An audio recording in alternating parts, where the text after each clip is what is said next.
Good form in golf means efficiency, the art or science of expending upon the ball all of the energy of the swing without waste. In order to accomplish this ideal, it is necessary that every movement of the swing contribute its bit towards accelerating the club head. The swing can never be entirely efficient unless all parts are working together. The function of the backswing is to wind up the mechanism, to store up power, and to do it in such a way that the transition from upswing to downswing can be accomplished smoothly and without interruption.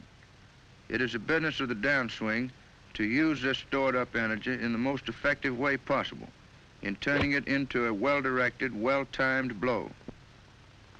If the downswing should be started with the hands or arms so that either should forge ahead of the hip turn, the extension up the left side would be destroyed, and the effect of the unwinding of the body would be lost. It would be like pulling with a slack rope. The ideal, in order to produce a straight flying shot, is to strike a true blow directed exactly towards the objective. But the right hand can, and very often does, play havoc with this intention. The average golfer has difficulty in subduing this hand sufficiently at the top of the swing when he turns himself loose to hit hard. The natural impulse is to hit with it from the top of the swing. But the correct movement keeps the swing well inside the line of flight, whence it can strike the ball squarely in the back. Instead of forcing the club to swing over and cut across the ball from the outside, the right arm should drop straight down, almost as one piece, until the elbow is again close to the side of the body. There must be no attempt to throw the club head from the top of the swing with the hands and wrists. They must be saved for use later on. The first movement of the downswing is a lateral movement of the hips forward towards a hole or other objective.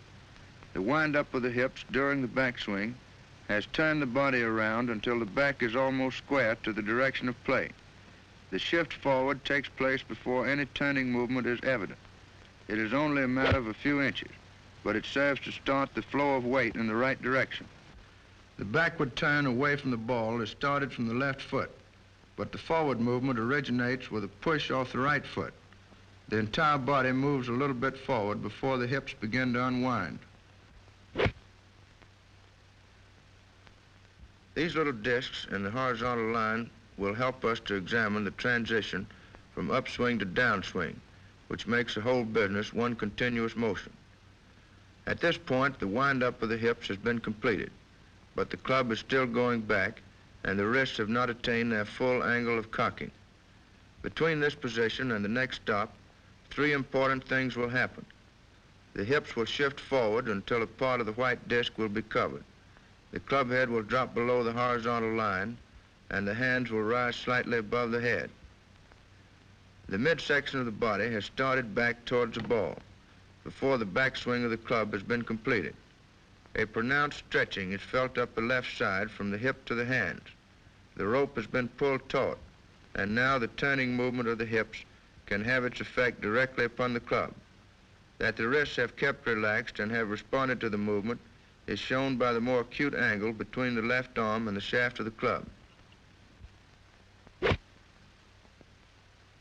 This stretch from left hip to left hand is necessary in order to communicate the movement of the hips and waist to the club head. During the first part of the downswing, the shoulders, arms, and club move as one piece, and the full angle at which the wrists have been cocked is retained. The pull exerted from the left hip as the unwinding progresses is quite definitely felt. The downswing develops a very high speed by the time it reaches the ball, but the acceleration should be gradual in order to retain control and preserve balance. It helps a lot to realize that there is plenty of time. A backswing of ample length and a leisurely start downward will avoid a peck of trouble.